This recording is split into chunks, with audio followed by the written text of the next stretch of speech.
The new Meat Eater Outdoor Cookbook Wild Game Recipes for the Grill, Smoker, Campfire, and Camp Stove is out on April 24th and is available for pre-order now. Here is your book for everything that's best cooked or eaten outside. From grilling to open fire cooking to Dutch ovens to smokers to barbecue to backpacking meals to how to pull off the perfect fish fry, with pit stops along the way for lessons about Ice Age cooking methods and the best 5 ways to construct a cooking fire you can be proud of. And of course, we're focusing on wild game and fish here with over 100 recipes, including stuffed venison burgers 3 ways, wild duck with ahi verde sauce, a jerky made with cola, a gin and tonic made with fire-charred lemons, and grilled frog legs made with a sticky sweet sauce. This ain't your normal cookbook, so be prepared to be surprised. Pre-order your copy now. For more info, visit themeateater.com. Hey, this is Tyler. And this is K.C. And this is Eric. And you're listening to The Element Podcast. Yeah.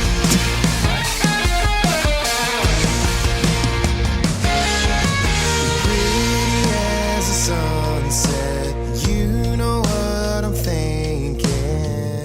What's happening on my woods, people? We're sitting on the couch just struggling through another cobweb Monday right here. Cobwebs, huh? Yeah, this is the Nebraska Furniture Mart couch. That's right. Today on the show, we've got a new guest. At least new for this week. His name's Eric Gentry. Eric, how was Illinois? Man, it was good. Chopped off all my hair, though, so... Shopped it? Yeah. Chipotle style? Shopped it. You did Mulan with a sword. Just, That's pretty much what I told the lady cut my hair. I was like, I took my ponytail. I was like, I kind of just want to cut this off. took my ponytail. You don't hear guys say that very often. Yeah. Hey, But hey, not all guys are comfortable with their straightness. That's right. KC. I have curly hair, so I can't be. I can't be very comfortable with the straightness. That's true. And you sound like you're a long ways from your microphone. Am I? Yeah. I don't know if I am. Oh, yeah. I'm not monitoring the audio right now, so I don't know. I don't know what's going on. It looks pretty good. Yeah. Look at you. Eric says it it looks good. It just doesn't sound good. Sounds good. I can- Looks good, sounds good, feels good. Right? That's what they say. Hey, man. Be happy. What'd you do with all your hair? It's probably still laying on the ground up You there. didn't keep it or Actually, anything? she uses it for her fruit trees. So But she... just keeps the deer away? Mm-hmm. Yeah. No, it actually produces more fruit. She's Yeah, you fruitful. think that. She's actually cloning you. That's what they're doing. That's good. She's actually a good friend of ours. Like, she's known me my whole life. Yeah. Yeah. Single? No, she's... No. Sorry. No, she's got several husbands. He's just... Her husband's actually a big, burly man, and I don't want to mess with that Dude, guy. I saw a funny thing on It's Not the Bee. Do you follow that account? It's like a Babylon Bee spoof or something. No, it is the Babylon Bee, but it's like a headline so like woke that they can't be real, but they actually are. Okay. And it was like so they can't put them on the Bee because it's like just too good as is, right? Mm-hmm. So the headline was school district. Or like, I can't remember. Anyways, there was a story more than a headline, but it was like school district praises Muslim kid for being brave, talking about his 2 mothers, and then come to find out it's not because he has 2 lesbian mommies. It's because his dad has 2 wives. He's Muslim. So it was pretty funny. They kind of bit him in the butt. So go broke. Go woke, or as they say, or whatever, right? So, That's close. Yeah, That's close to something what like they that. say, yeah. Mm-hmm. But, I mean, who knows? Was it Goya Beans that came up with that? Probably. Or I whatever forgot about foods, that being not a beans. thing. Yeah, that was a weird deal. wasn't Dude, it? yeah, like every MAGA person was buying Goya black beans for a little while. What is going on here? They weren't buying black ones. They're buying all kinds of beans. I know, my mom went out and bought a bunch of Goya stuff. Yeah. Goya. Okay. Or you just continue on with your normal purchasing habits. Eating beans like once a month is okay, right. too. Yeah. Oh, man. We've got a few things to talk about on this podcast. Excited to come back to you guys. We're very irregular right now, which is the way we roll to an extent. But in KC, I thought that was funny because he thought I meant something different. But, yeah, this is there's a lot that's happened lately, and we are going to try to skip around and talk about the things that we haven't already talked about on podcasts. Things that haven't at least published yet, because our timeline's a little off right now too. It is, but we're going to make sense to y'all, I think, by the end of this thing, like we usually do. We're very sensible. But you have to listen all the way to the end for it to make sense. Exactly so be ready, guys. Like literally till it says 0 on the on the podcast app that you're on. Yeah, we have recorded a couple other podcasts. We went to Total Archery Challenge in San Antonio and did that with Isaac Smith of Vector. Went down there and shot that thing, so that podcast will come out later. But since we have Eric back, we're going to actually kind of talk about some turkey hunting stuff that we've been doing. Yeah, right? historically. Yep. Yeah. Not a sponsor, but cold brew watermelon sweet tea, pretty good stuff. Is it sweet? Yeah, 0 sugar. So how did you get that to happen? Because it's a tea bag. We got it in there, dude. So they have the sweetener in the tea bag? Mm-hmm. How about that? Yeah.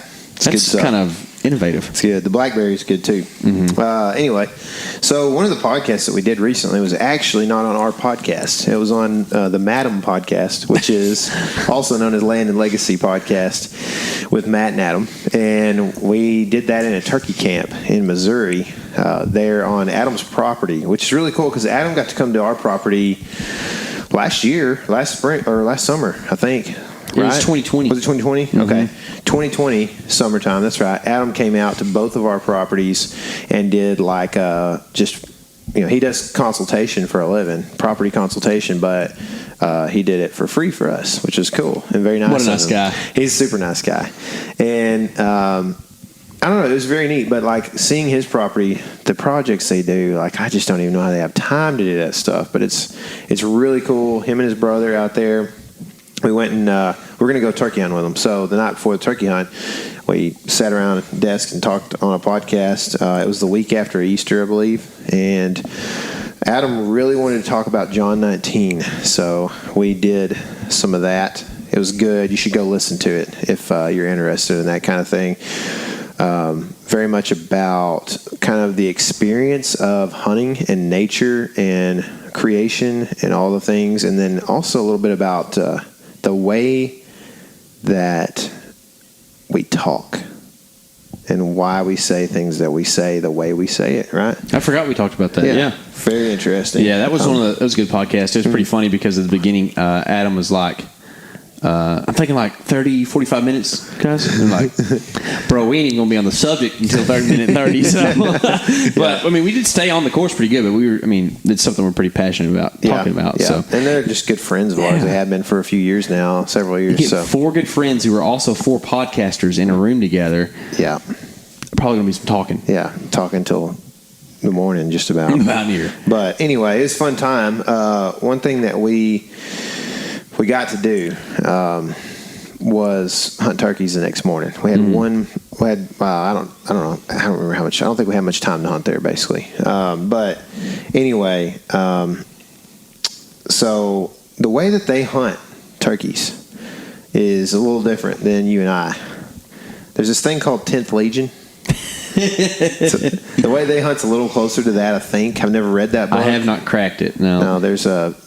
I'm a little more into a different book, but that is a book about turkey hunting, and I think we're a little closer to that with the way that we did things while we were hunting up there. And so, the difference is basically if you haven't watched it yet, you need to go watch our Tennessee turkey hunt on YouTube, because that'll show you the exact opposite of 10th Legion style hunting, I think.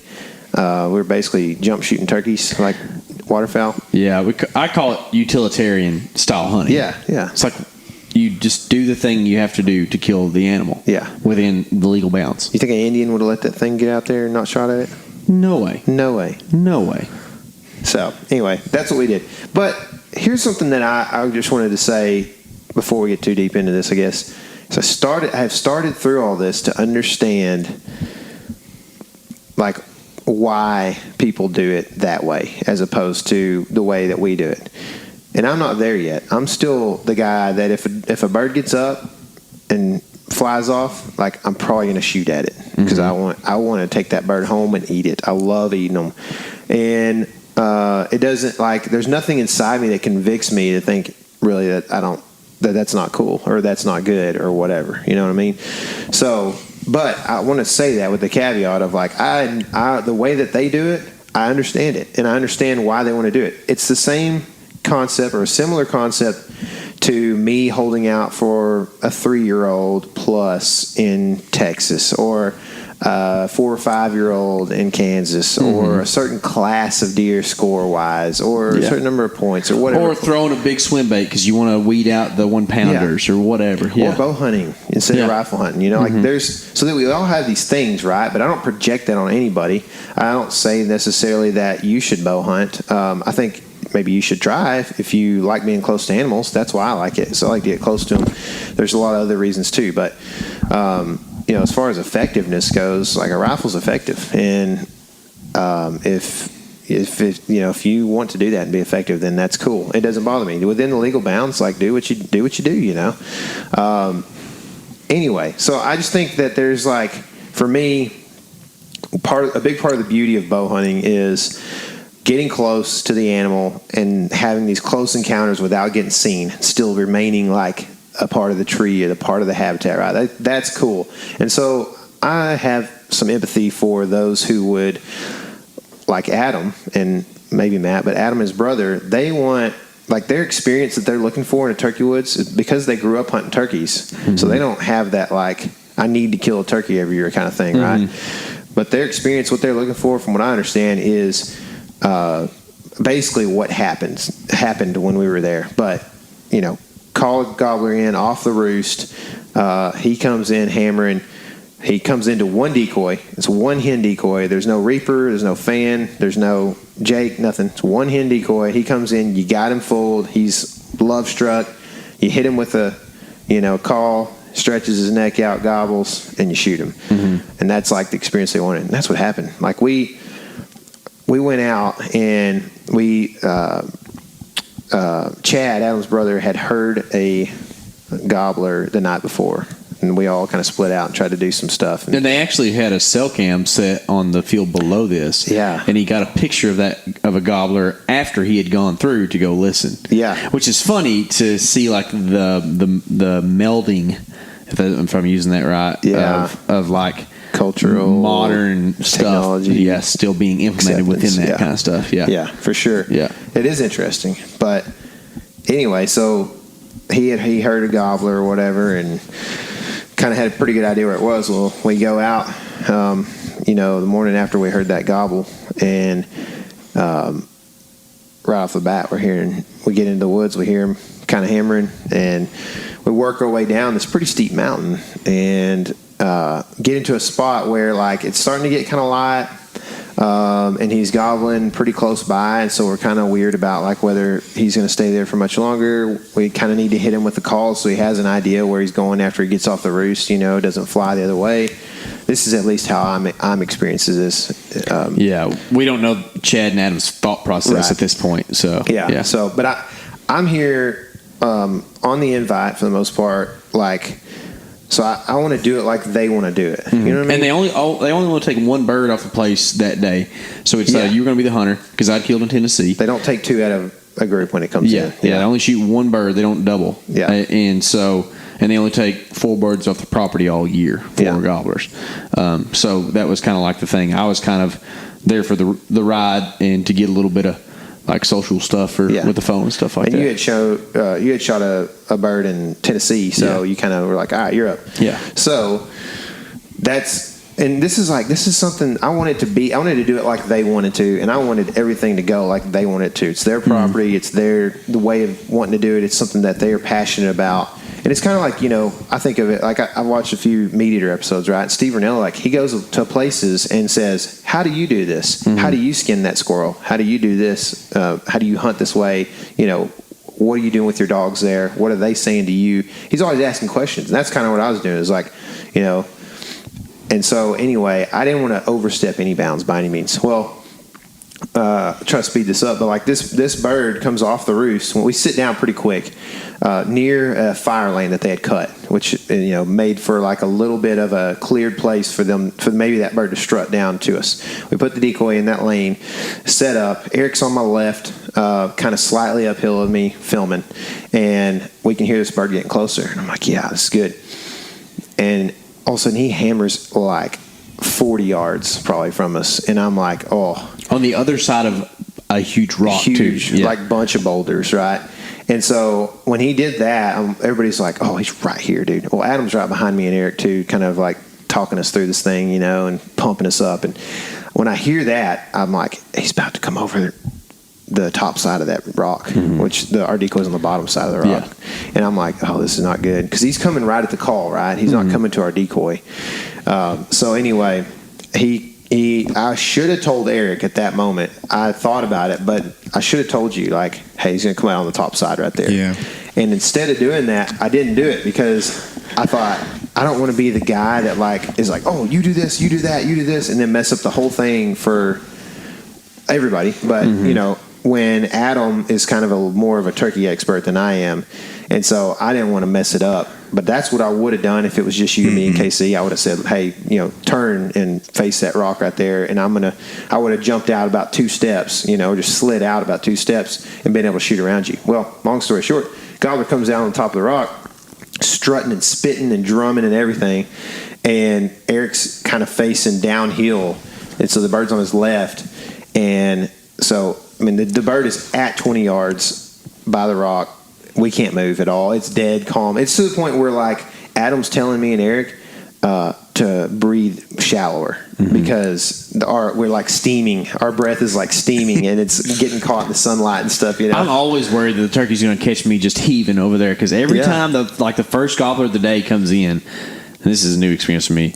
But, like, I start breathing real hard. I get real excited. Dude, I was stoked, man. Yeah. I was like, it's like one of those deals where Adam even told us, like, to squint your eyes. And I do that with deer, you know. And I was like, yeah, it's probably a pretty good idea, especially with a turkey. And so I'm, like, squinting my eyes or whatever. And this bird just struts around forever right there. I can't shoot him because, Eric is on my left. The bird's uphill on my left.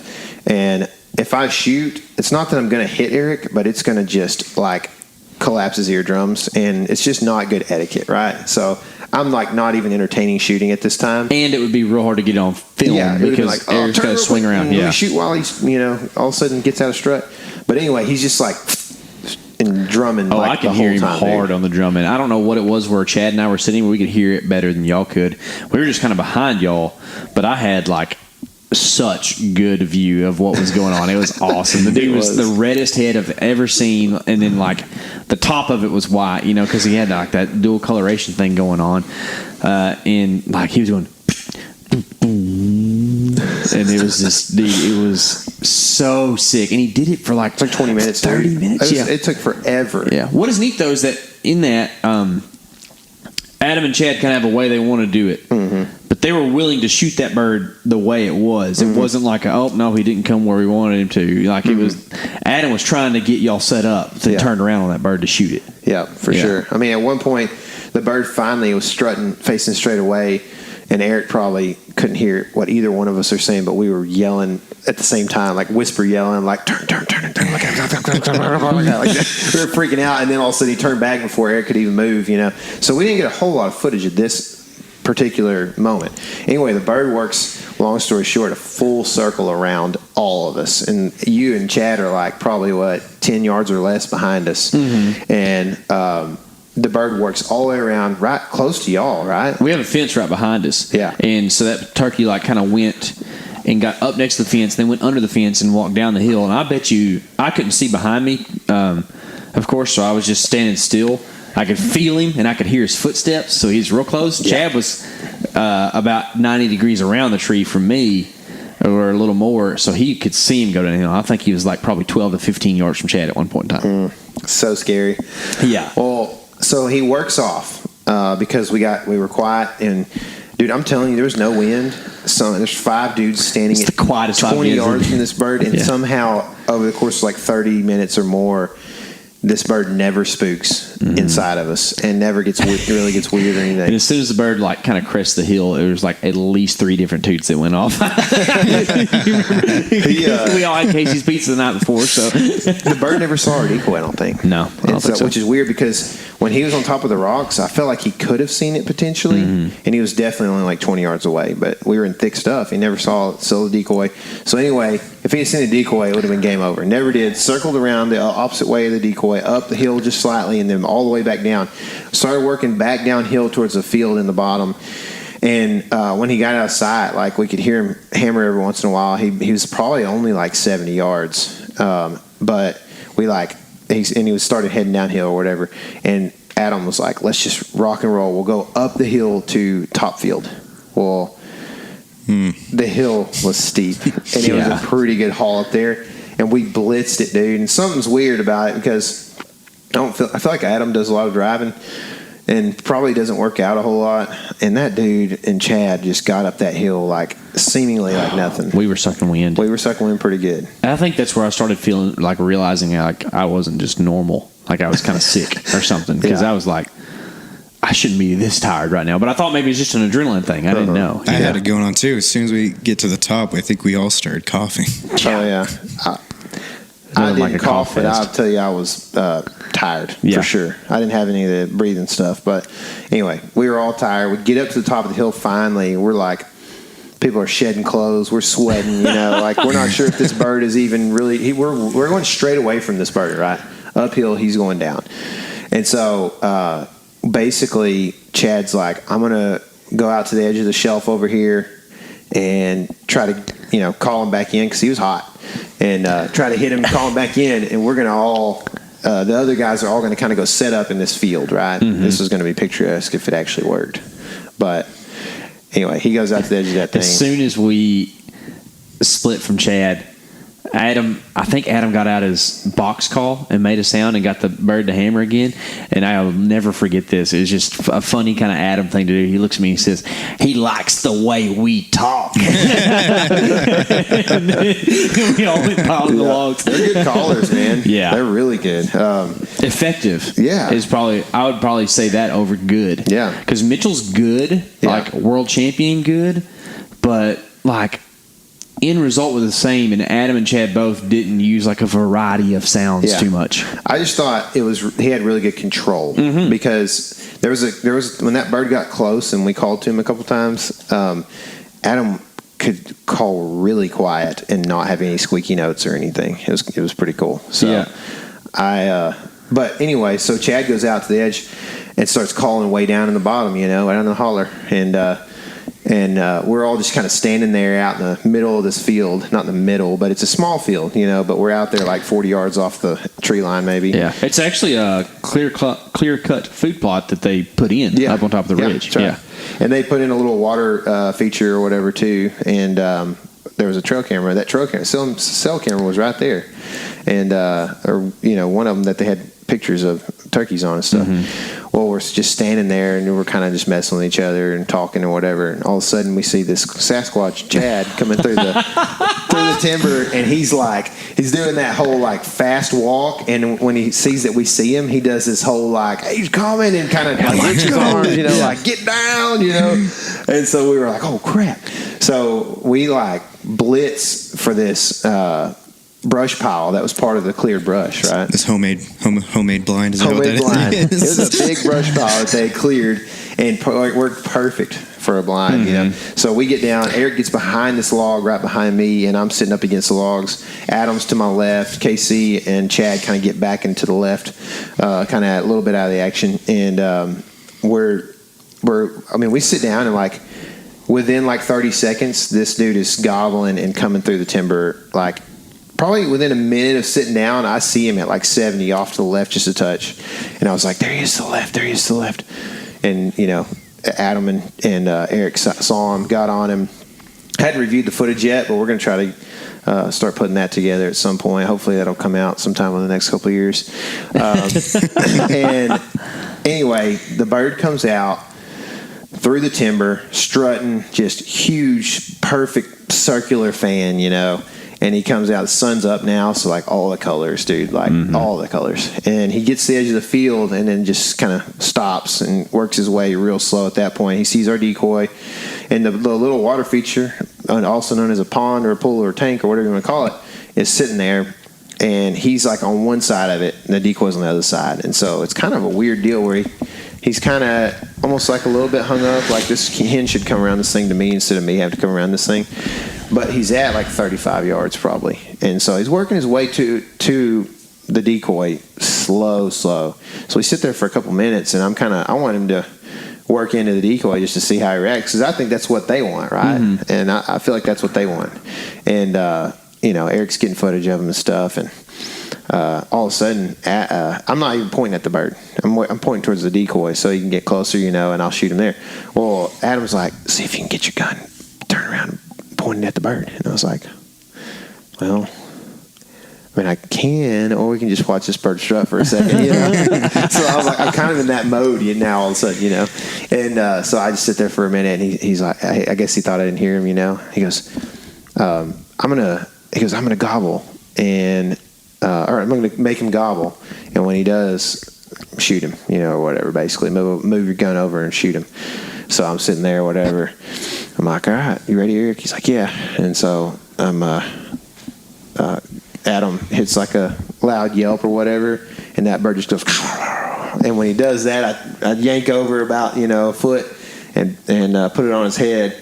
And I don't know if he saw me or not, but he still had his neck stretched out for a second there. He's like in a half strut almost, and I was just like, put a bead on him and he just locked up right there, folded over, man, just right in the field. It was so picturesque, man. And so like I jump up. And like normally I'm like, Mr. Football guy celebration, and I started to do that, and then I was like, I looked at Adam, he was pretty relaxed, so I was like, okay, maybe this is not like a thing that turkey hunters do, So I started like trying to calm down. I was like, man, thank y'all so much. I didn't even know what to say, but just like, thank you. So that was so cool. Thank y'all for doing that. Just like started thanking everybody. I was like, that was my outlet of energy, was to thank everybody. I didn't know what else to do, because I really wanted to just scream and holler and run over and look at the bird. I'm pretty sure you can see that like in your face in the footage. You stand up and you're like. And then you just kind of like, you're smiling, but you're like, oh, okay, I can't really go nuts. I didn't know what to do, so I kind of held back a little bit, because I thought that might be something that was in the 10th Legion that I hadn't read yet. Chapter verse, please. So anyway, I stood there, and we kind of relished the moment, actually, before we went to the bird. That's a thing that turkey hunters do, because I wouldn't say that Adam and Chad are by any means on like that, the far wing of like, elitist or anything, but they're more of like they have a certain way, like we've been talking about, right? And then like our dead end buddies are kind of like, hey, let's just kill them turkeys. I love to kill turkeys, So, which is funny because they're hardcore turkey hunters. Oh, too. Absolutely, but still, doesn't matter what group. There's like this thing of like, we're gonna stand around a bird for a little while. Like for me. Hardly ever with any other bird for sure do you stand around the dead bird. You just pick it up. But like with turkeys, shoot another one. Exactly. But with turkeys, like you stand around it for a while. And I guess we've done that whenever it's just me and you turkey hunting before too. Like because it definitely is experiential, right? Like it's more than, because it's such a, hardly ever is a turkey hunt like 10 seconds. Usually there's like a bird working his way in. So there's like a thing like, whoa, that was crazy. He's not flying in and then you shoot, and then the birds that were a half mile away that didn't hear your gun are flying in 2 minutes later. Exactly. It's like, this is a one time a morning thing usually, So it was really, really cool. I actually am very grateful that we experienced it that way, because it made me think about things a little different. But more than anything, I was like, okay, this is cool. This is different than what we've done before, and I like the different experiences, because if it's cookie cutter, same thing every time, then it may not be as fun. One of the things about that, and I think this is where this comes from, is that some places it is straight up easier to kill turkeys than it is others. Like where we live, it's impossible to kill turkeys because there's not any. So like anytime we get to go turkey hunting, we're always like, what can I do to kill a turkey? Because it's hard to do. Whereas like where they live, I mean, of course, if you reap a turkey, you can kill it. I've never seen it done in person, but from what I understand, it's pretty much a golden ticket, right? So like there's a way to do it. And so, like, it's just a different thing, and it's a different outcome because of that. Where it's like, we're always like, whatever you can do to make it happen, make it happen. Well, I see this thing too, where like people are very. We talk about this probably in another podcast soon, but like people are very polarizing. They're very what people would call radical or extremist in some situations. But like it really is.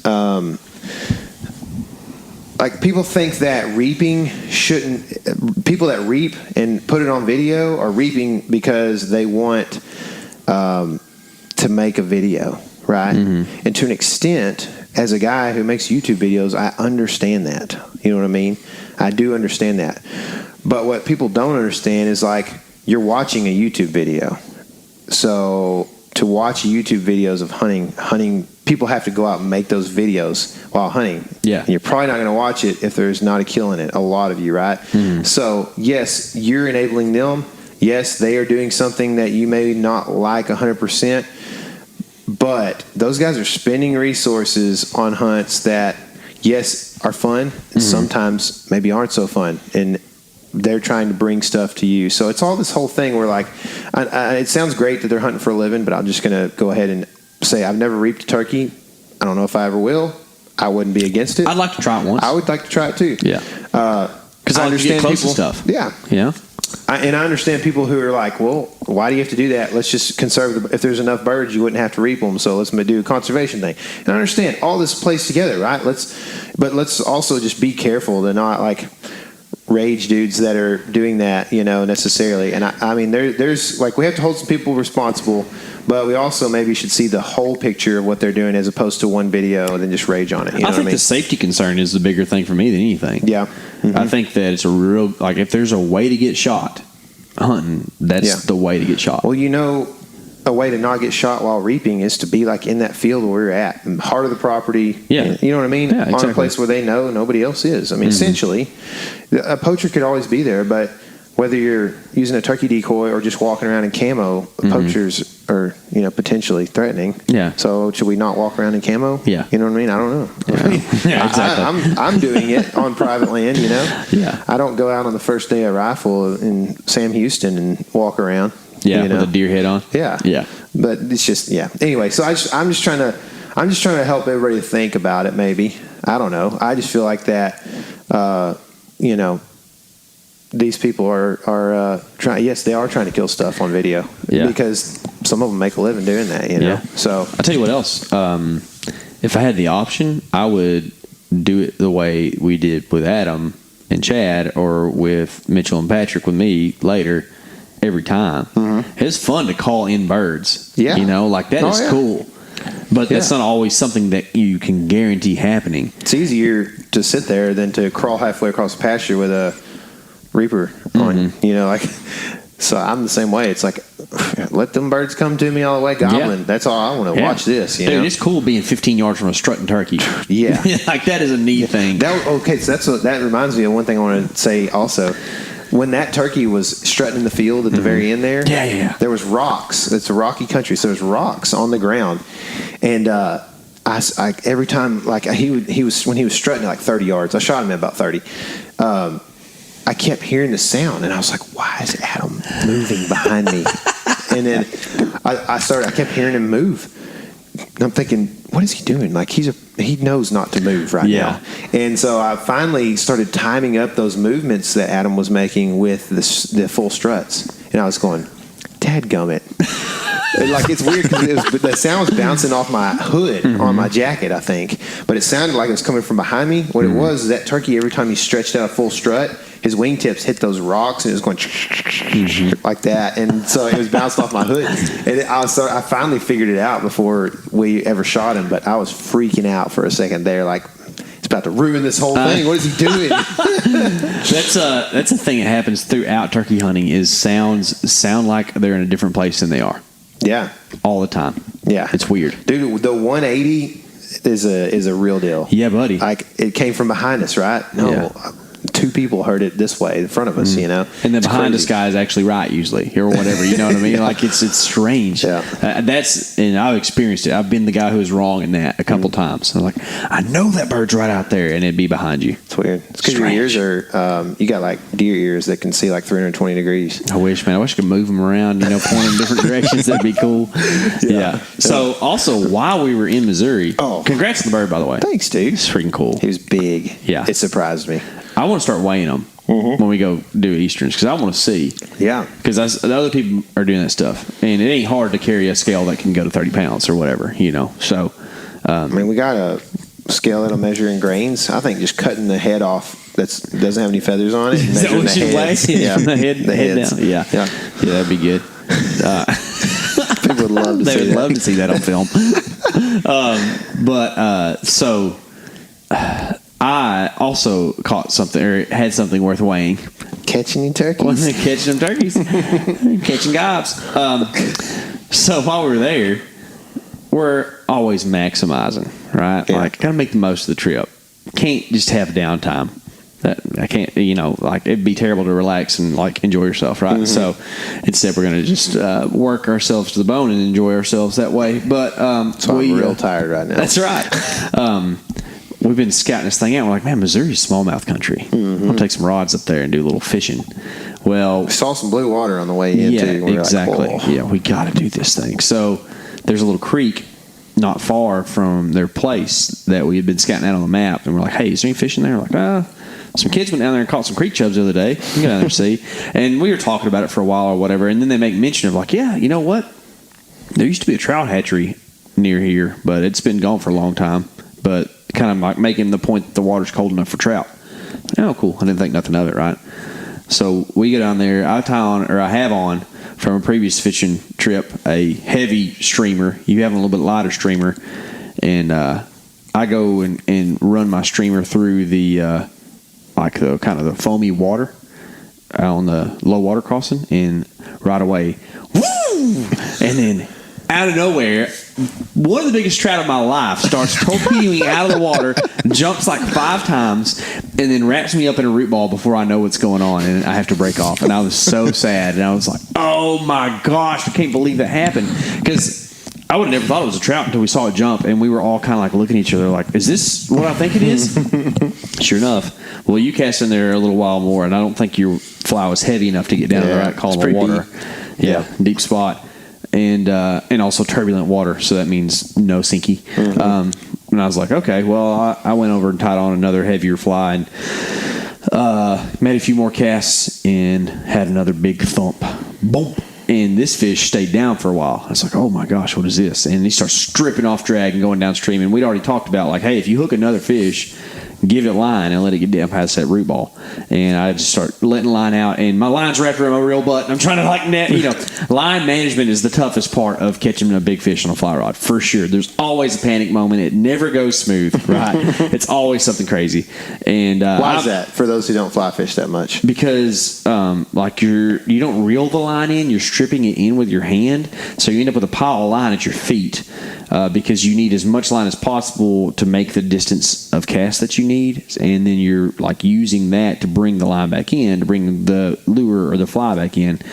But the issue is if that line catches on something like your reel or it's Break City, whatever, Missouri. You're gonna just there's no drag. No, it's just straight up locked up, so it pops and breaks. There's a concept called getting them on the reel, which then you have drag, which is nice because the click of the reel is putting pressure against the fish as opposed to just the tension of your hand or the knot of around your reel seat and gone.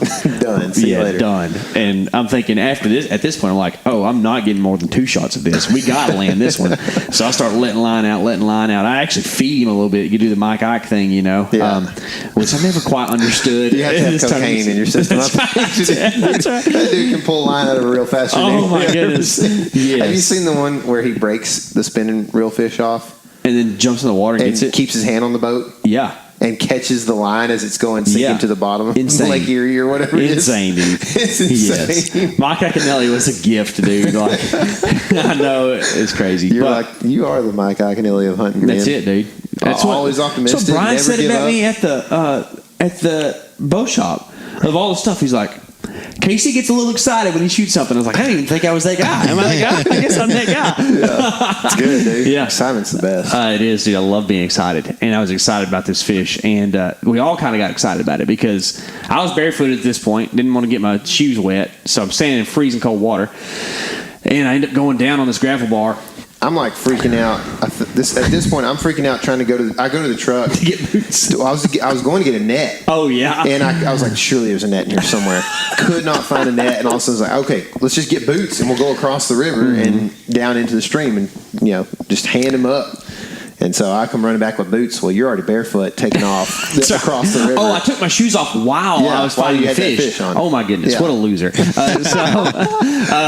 So Chad and I go down, and we're like kind of trying to fight the fish. And I'm like thinking about, like, weighing out all the options, right? Like, you don't want to land it too fast because it's going to freak out on the bank and then throw the hook and you're going to lose the fish. You also don't, like, I don't know. I'm not planning on eating this fish, or I want it to survive, even if it's not a viable, like, reproductive area for the fish, So, which is not the fish's reproductive area. That's a different thing. But anyways, the streams aren't viable for the fish to spawn. So, anyways, I'm like, okay, I'm gonna make this fish make a loop, and we're going to ease it up in here on the gravel bar, and we're going to land it. And I do it one time, and it still has enough kick, so I just let it go back out. And the next time, let it kind of work its way upstream. Because the whole time with catching a fish in running water is like, if he goes downstream, and then he turns around and starts fighting you, you're pulling the hook out of the fish's mouth the whole time. So it's like a sketchy thing to do. So you try to get downstream of the fish and have them fight you and fight the current at the same time. So I'm worried about that happening. Well, finally, I kind of work him around and can kind of lay him up on the gravel bar. And then Chad and I both just grab the fish. And ends up being probably, or definitely the beefiest rainbow I've ever caught in my life. Not the longest, I don't think, but probably the heaviest. I haven't measured it yet. It might be longer than what we think it was. We need to measure that. Yeah, we measured it out on my rod, and I think y'all filmed it, so we would know where the measurement was exactly. But it's probably going to push 20 inches. But the thing was like, when they say football, it's a cliche a lot of times. Yeah, but for real, it was built like a zucchini that stayed on the plant way too long. That's how the fish was built. Like, he was girthy. Like a big old squash. If you take your hands like you're going to, catch a football, right? And then you put all your fingertips together. Like, he was that big around. Yeah. It was a big fish. I was insane, losing my mind. It was so cool. And it was one of those things because you just never... I did not think that would happen on that trip. Yeah. I thought we would kill a turkey. I really did because just, they're good at it. But I did not think I would catch a world-class rainbow there. It was wild. You know what else happened on that trip that was wild? Eric does. When we ran down the old hen. The old hen. Tell them about that, dude. Man, I don't even remember who spotted it first. I mean, they kind of already knew. I spotted it. Yeah, and Chad already knew that this bird was kind of in the area because a few weeks ago he had an encounter with it. Yep. And so I don't know if something's sick with her. I mean, I don't know what's wrong with her, but it had been if she was sick, it wasn't like a bird flu or nothing. I mean, it had been 3 weeks since he had an she encounter. seemed fine when she definitely didn't have the bird flu. Y'all walked right up on her. I know. So that's what happened is we saw her and I think we were in the truck and someone made like a call in the truck and she kind of perked up and like just started following the truck then everywhere we went. Right down the road. Yeah, and we got down to the creek to do a little more fishing and sure enough come walking up as that hen. So like we went out there and she let us get right next to her. Yeah. I think Chad even picked her up and got it all on film. Chad, like, it was the weirdest thing. So she was kind of being like, she's playing kind of hard to get. Like, she wouldn't quite let us touch it, but she was letting us get real close within a couple of yards. And then she would kind of turn around. Well, Chad, like, kneeled down, like, kind of like, here, doggy, or whatever. Like, started to stick his hand out. When he kneeled down, she straight up laid down and submitted. Like, like she was ready to be bred or whatever. And so when she did that, that's when we just kind of like waddled, like duck walked up to her, and we just sat there and petted her and filmed it all. And it was so cool, dude. And then we walked away, and then she was still following us. Then she stood up and started walking. I feel like there wasn't anything wrong with that bird. I don't think so. I do too. I feel like it was one of those things where she just wanted to be bred really bad, and so she's just like seeing big things like that. And I don't know. There could have been other things too. I mean, there's no telling, but I don't think that she was like sick. I mean, there's something to the concept of bird brain. Like it's a real thing. Like they are just not very intelligent. They have great instincts, but they're not intelligent, right? So like, and that's a confusing time of year for turkeys. Yeah. So I think that's really what it was. I do too. Between that and just hens don't get hunted there. Mm-hmm. She just has no reason to be scared of humans. Right. Yeah. Right. It was cool. I thought that was fun, dude. Yeah. Like I was glad that we did that. Yeah. But then after that we headed north. You fished and my goodness, another giant. Yeah, the biggest fish of the trip I never saw. This thing had to be a flathead catfish. That's all I can. It took drag fast. It locked down like it was a halibut on the bottom. Like never jumped. It's weird. Didn't make any fast side to side movements, and then I broke off. Of course, you're going to break off the biggest fish, right? And I'll never know what it was, and it's going to bug me for a long time. But after that, it was time to head north. So we decided to go to Iowa, and this is where I'm going to give my PSA to everybody, which is funny because PSA is what you test. But I had to go get a blood test once we got home. If you are a middle-aged male, which we are bordering on, you're all about these PSAs. It's important, dude. It's good to stay healthy, and I was not. So we stopped. Mitchell called us. Mitchell Johnston from Dead End. Yeah, Mr. Turkey. He gave us a call. We answered, as the Gobblers do. That's the dominant male bird, dude. That's right. He starts picking at Tyler about how we'll never make it there because he's going to stop and pee so much. Well, sure enough, it was me who had the problem. We used to pull over to use the bathroom. Is peeing a lot of problem, though? I feel like it's good. It's problematic when you're trying to get somewhere. Oh, okay. But, I mean, it's good to be able to pee. Yes. I was hardly able to pee. So my prostate swelled up on me on this trip. First time it's ever happened. I'm 33, right? I think. And I always ask you that because you're older than me. How old are you? I don't know. Okay. Too old. Can't remember. But as soon as this started happening, I didn't really know what was going on, and then I started feeling it, and I knew pretty quick because it runs in my family. But it was like a tough thing to deal with the whole trip because I could hardly use the bathroom, so that meant I was using the bathroom a lot. But that just kind of plagued me throughout the trip. And then that night we went to go eat. And then got a little cold walking back to the truck, and I got the chills for 5 minutes and couldn't stop shaking. I was like, okay, I got to get some medicine. So I started taking Tylenol cold and flu, which is kind of like the go-to element pill whenever we're sick. And it ends up that didn't help me a whole lot, but I got some ibuprofen later, and it kind of made it through the trip. So anyways, guys, just be aware of that and go to the doctor if you feel like you need to. But we did end up turkey hunting in Iowa with the Dead End boys. It was a lot of fun. Well, you're looking at me like you're... I'm just confused on the PSA still.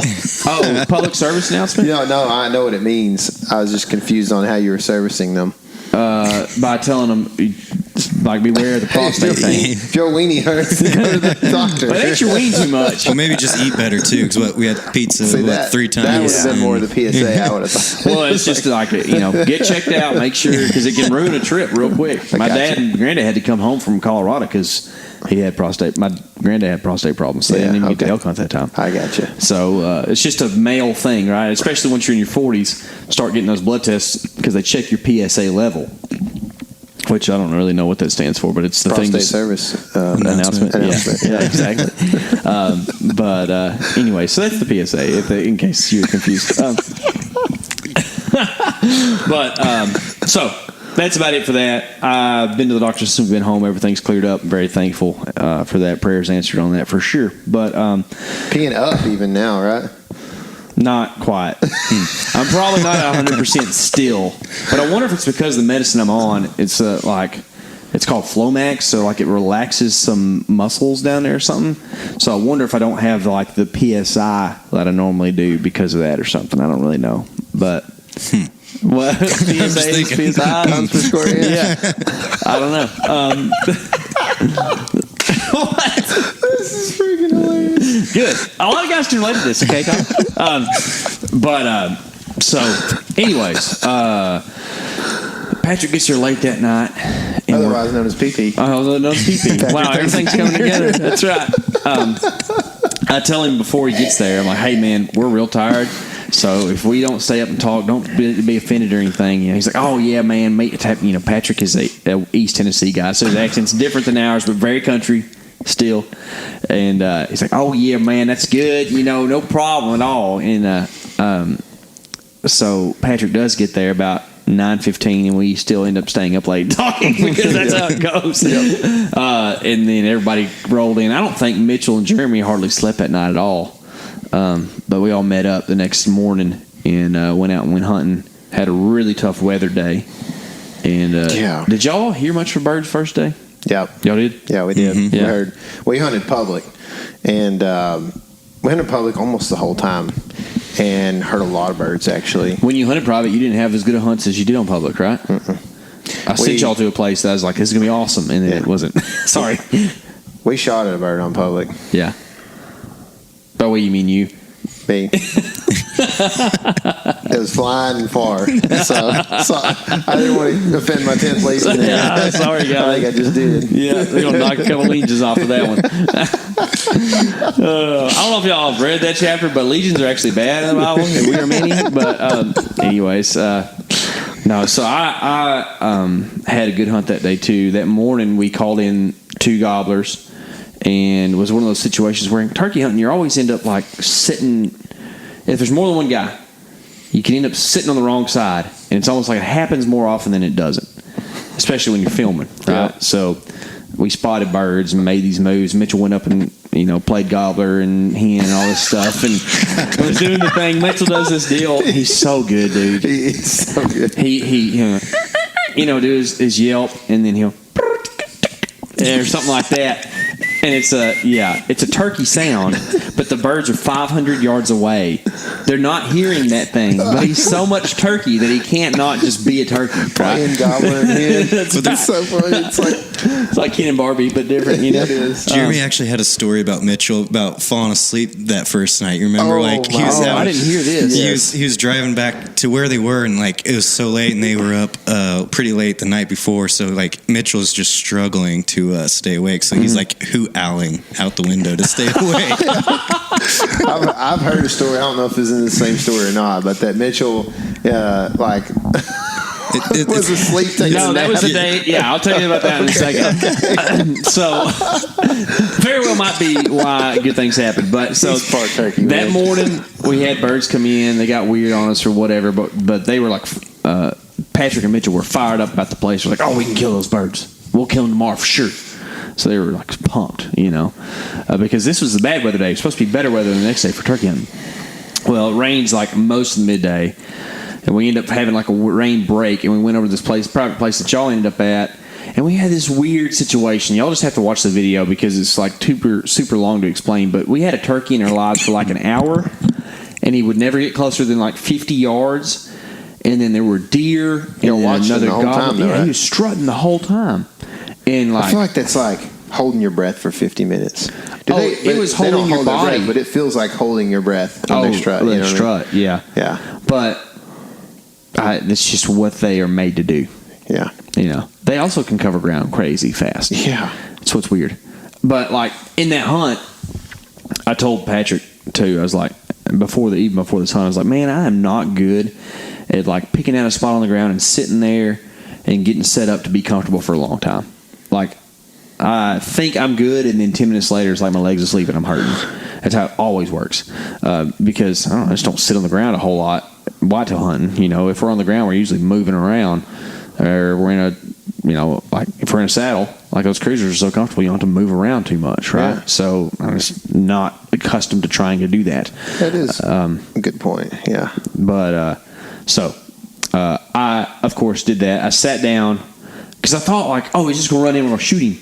And I sat down in a precarious position where I didn't have anything to lean my back on, so I'm just like, and, my abs are holding me up the whole time. Well, the turkey comes in and just stalls out for an hour, and so I'm like falling like a millimeter per minute or something, where it's just like just doing the slowest plank of your life, and like I'm telling you, both my legs and both my arms were asleep at some point in time during this thing, and I was like wiggling my toes, doing everything, and then the deer come up and we're thinking, oh, we're gonna kill him, and then we don't kill him, and then another gobbler shows up and takes him away, and we're just ticked. So, anyways, I had a vengeance for him after that, right? Like I was like, I'm understanding this turkey hunting thing now. I know why Mitchell wants to just go crazy when he kills them, because like it ain't always just like you kill one, right? Yeah. Well, so we go back and start making plans for the next day, and we're like, we're gonna get after them. And then that same evening was the night I shot, or the evening I shot it, my bird. And like this is what I really like about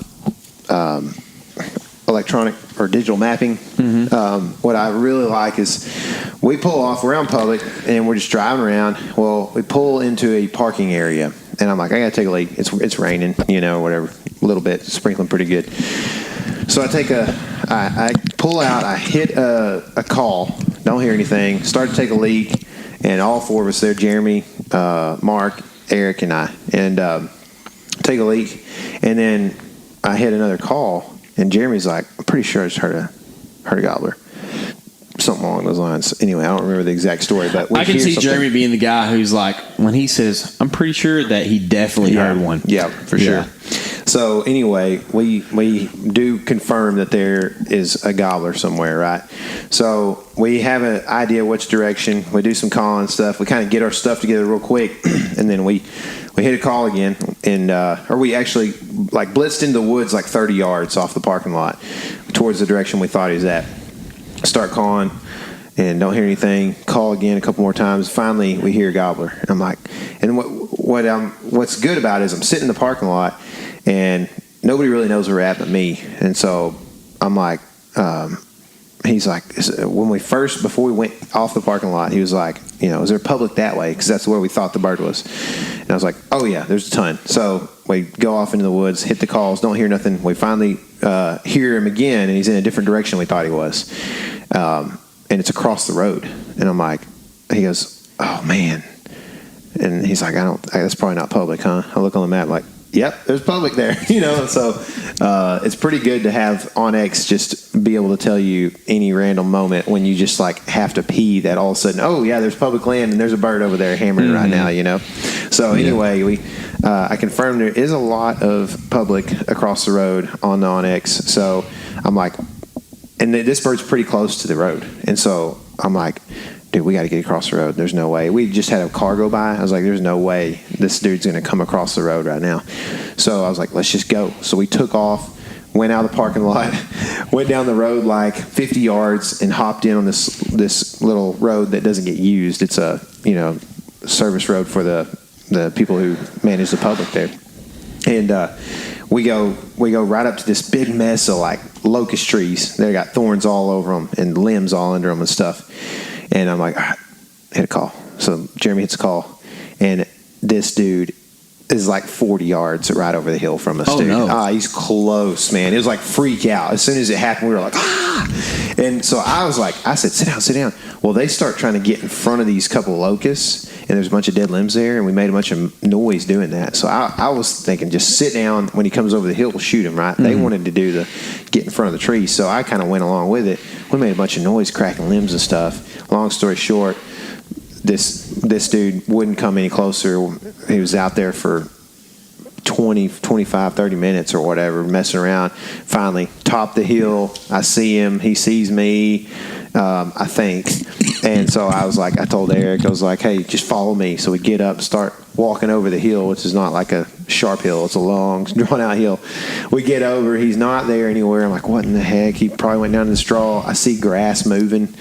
And I can see him just taking off. So I'm like drawing a bead, trying to find him through there, and all of a sudden he just lifts off and flies. And I did shoot, but no dead bird. Yeah. Anyway, I just thought I would add that little interjection into the same evening. So we almost got 2 birds, one on public, one on private, in the same evening. But yeah, and like I've killed turkeys a lot further away than what this bird was. Yeah. But like it's kind of the same thing where like you're with the guys. TSS, though. Yeah, you didn't have TSS. I couldn't have done it. But you're with other people, so it's like you're putting away that feeling of like, okay, I'm going to do whatever it takes, and instead it's just like take the lead of the people who are kind of showing you what they do there. Mm-hmm. And for all intents and purposes, you think that it's going to work out because the decoy's there, the bird's super committed, it's going to happen, and then weird things go to happening. But it's fine because you get to learn a lot more whenever stuff like that happens. And I don't mean to be cliche about the learning, but I need to learn about turkey hunting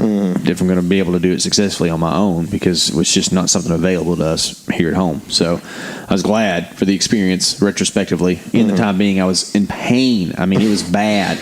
I was hurting because of my health issues and also just being all like, doing planks. So, went good. Yeah. But that night, went home, got some sleep. Not home. Went back to where we were staying. And then got up the next morning. Were y'all feeling good about your next morning, or were you feeling bad about your next morning? I felt good about it until I checked the weather. No, I felt good about it until we woke up, and it was the foggiest day I've seen in a long time. That was the weird thing. It's supposed to be a good day, and ended up being foggy as all get out. And one of the things I learned about turkeys is that when it's foggy, they'll gobble on the roost, but as soon as they hit the ground, they shut up. Yeah. It's probably because predators know to go to the gobbles or whatever, and they can't see them coming in the fog, so they have to just chill. Yeah. So we got out late, so we didn't get to go all the way in where we wanted to. I can't imagine that happening to y'all with who you were depending on to get early. But we got out just about the right time. We went back to that place that we called the birds in the morning before, and we had game planned where we were going to set up. Same thing as in Missouri with Matt and Adam. It was a big old windrow the dozer had pushed up because they cleared a bunch of land right there, and we just got nestled up in these logs. And we heard the birds as soon as we got out of the truck. Mitchell has a goose honker, and that's how he shot gobbles on the Iowa where there's big old Canada geese. Mm-hmm. There you go. You said it That's right. I know. Dude. Canadians for most of us, but Luke would be proud. Luke, he is. He's a happy guy. Anyways, we honked this turkey up, so we knew where to set up at. He was where we assumed they were roosting and everything, right? So we laid everything out. We got up in the logs. We put the decoys out. Decided to put out a submissive hen and a feeding hen, okay? And that submissive hen, I don't know, Mitchell has his theory on them, right? Like one of them, like you need one to make the other one work, but the other one's the one they really want or whatever. I can't remember how it works. But we go to making calls, and the turkeys go to answering. And then we don't hear them fly down, but apparently fly down because they just shut up. And we're all just chilling, waiting. And Mitchell and Patrick are all talking about, like, yeah, we're going to do this, and then we're going to wait. It's going to happen. And then everybody gets impatient. And we're like, I don't know what we're going to do, guys. And then it's like, if we just stay till 9, it's going to work. And then Mitchell, kind of gets all snuggled up. And he's making a yelp about every 15 minutes or so, maybe every 10 or something. But I got to pee, of course, because my bladder isn't emptying the way it's supposed to. So I get up to go pee, and the only way to not expose myself to people is to walk around everybody and go pee. Well, I walk by Mitchell, and I see him. He kind of hears me walk, and he goes, and his eyes still closed. He's been napping, and he just kind of wakes up and yelps, It was so funny. And I shocked him up, man. Shortly after that, we all kind of are like, it's like 8:30, and we're like, all right, I'm about tired of this, because they don't like to deer hunt them. They want to be moving and getting after them. But when it's foggy like that, what are you going to do, right? I mean, it's foggy enough to where you can't see probably 60 yards. Real foggy. And I'm like, okay, we're going to go try this other place. Mitchell goes out there to grab the decoys. We start picking up where we were sitting. And Mitchell, being a turkey, goes up to these hens and just has to talk to them, the decoys, right? And so he just makes a yelp. And blah, blah, blah, blah. I'm like, sit back down, And so Mitchell, you sit here, shooter there, Vito back here. We all get, we don't. Patrick had brought me a chair to sit in because I was hurting pretty bad. Well, I'd already folded my chair up, so I just threw it down and sat down on the log and got uncomfortable again like I always am, right? So this turkey probably is 100 yards whenever this happens. Well, then he just goes silent again. And we're sitting there, gosh, we're like annoyed. And then all of a sudden, probably 10 minutes later, off to our right, like where we didn't expect him to be. So we're all freaking out, because I'm shooter. Patrick is there to video and be a backup shooter in case there's two birds. And then Mitchell's furthest to the right. So I'm 2 people away from this bird, and I need to be the one who's shooting. And this bird is coming in from Mitchell's side. So thankfully, this bird, like, A, surprised us, and we were still ready. But B, he came in and just roped it right into the hens, like didn't hang up or nothing, walked straight to them and starts like trying to mount the submissive hen. And we got to see like the show, like it was cool, not like a gross show, but like he was like trying to like kind of make her move and was pecking her in the head, like, why aren't you doing what I want you to? And then finally he realizes that she's not alive. And it's like, birds are weird, right? So they're not real smart. So he's just like, oh, I'll just go to the other one. She must be real, So he goes to pecking on that one. And I whisper to Patrick. And finally, by this point in time, I can shoot the decoys, right? Well, actually, no, I can't. I actually have to reposition. So I say, hey, whenever his tail, whenever his butt turns to us with his fan up, I'm going to move. He says, yeah. So I got up on like one knee and got ready to shoot. And I said something like, do you want me to wait till he sticks his head up? And Patrick says, no, when you're ready. And then, how quick I am on the draw. As soon as he said that, it was like within 2 seconds, it's like, boom! Patrick, you were shooting TSS yes, that time. he gave me a TSS because I didn't have the range, or I didn't think we did the day before. Well, I shoot this turkey at like 12 yards, and dude, I ain't never seen a turkey do a backflip, but I mean, he literally did a backflip when I shot him, like just straight up, just done. It's cool. And that is such a Have you seen the footage on that one yet? I haven't. I'm excited. I might actually, since we're talking about this one, sick. might have to watch this here in a second. I'll plug it in. But there's a lot of it's like a lot of GoPro footage in there too, I think, because that turkey ends up coming in the wrong direction, and Patrick has to go wide on him to try to get him on camera. But I'm sure that there's some really good footage of when he's pecking around on those hens, and of course the shot's probably pretty good too. So pretty stoked to kill my first Iowa bird. That was just my second Eastern after Mitchell had helped me kill my first Eastern about 2 weeks before that. So thanks, Mitch. That's right, man. It was been a pretty good turkey season, man. Yeah, pretty fun. I guess you've only got to kill one bird. Yeah, right? Sorry, man. Yeah, that's all right.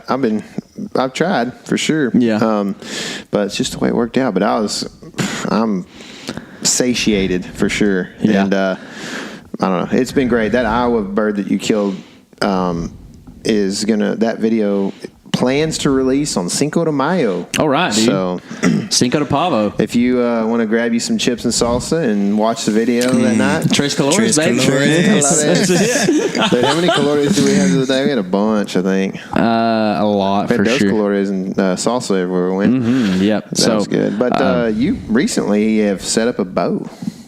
I have. I know this has been a long podcast, but it has been a long podcast.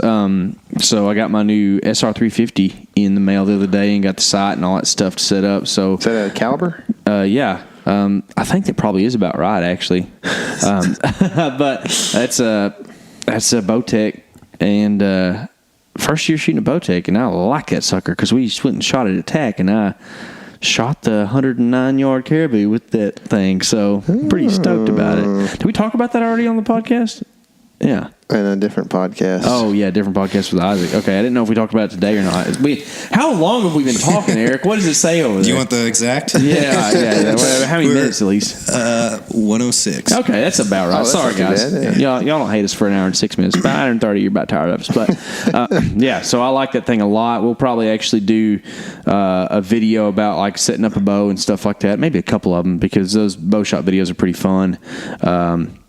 Shout out to On Target and Canton. They always help us out and are good to us. So those guys do a good job too. Job, Brett. Absolutely. Yeah, man. We're gonna go set up yours and Eric's bow tomorrow, most likely. Yeah, old Corvette gonna help me out. Yeah.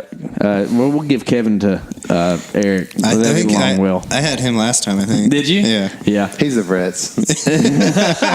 Actually, I saw Kevin yesterday. He was real cool. Not that he's not always cool, but he was kind of funny. He was like excited about the family day or whatever out there, so he was having fun. Yeah. So, anyways, he better be. He better be for sure. That's funny. Try to add some more. Yeah, we are booming right now, so we've been setting up a bunch of bows, doing a bunch of shooting and all that, and probably get after the piggies pretty good.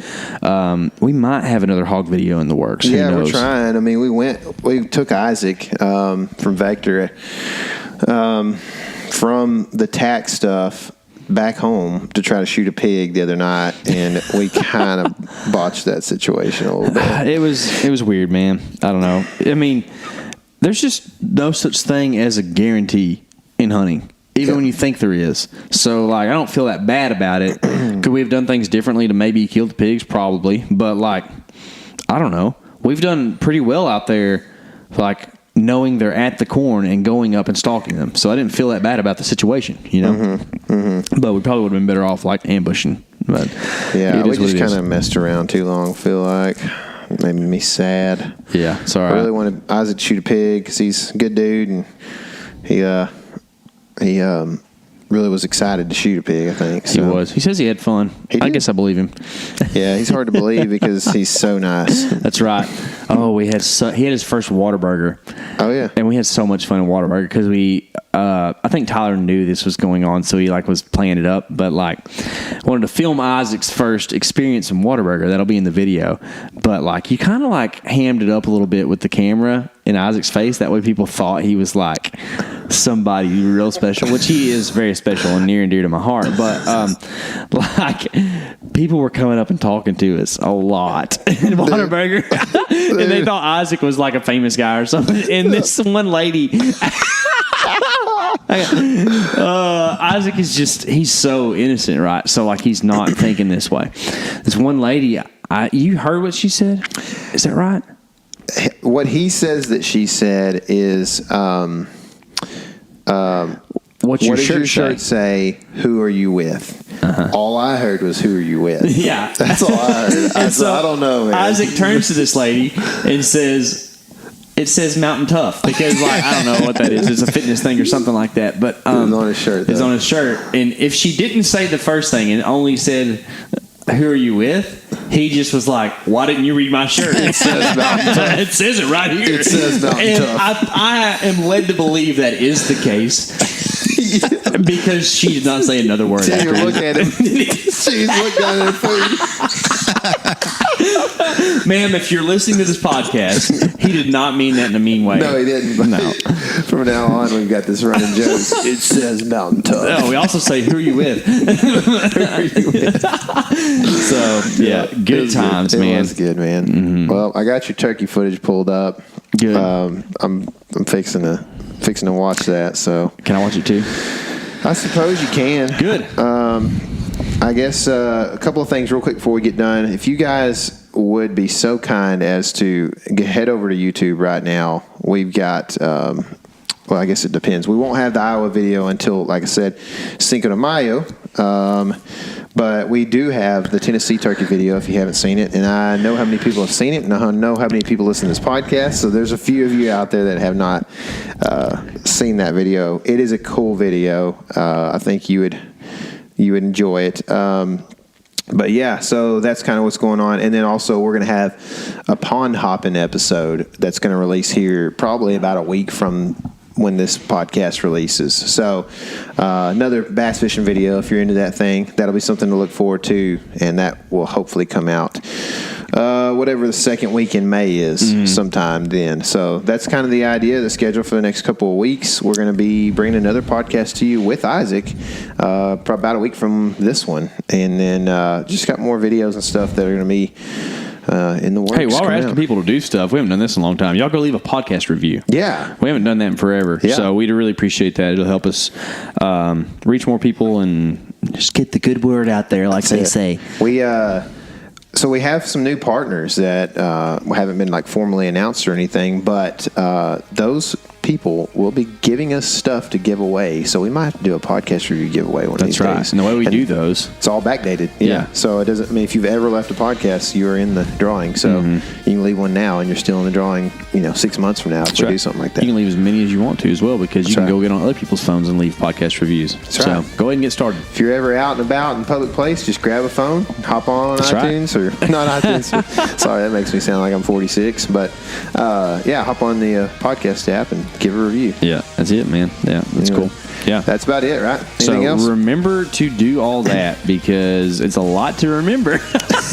But just honestly, the thing to ask would just be like, continue your support of us, guys. We really, really appreciate that. And I guess we'll do our best to remember who we represent and what we do. Y'all keep us accountable on that, and y'all remember, this is your element.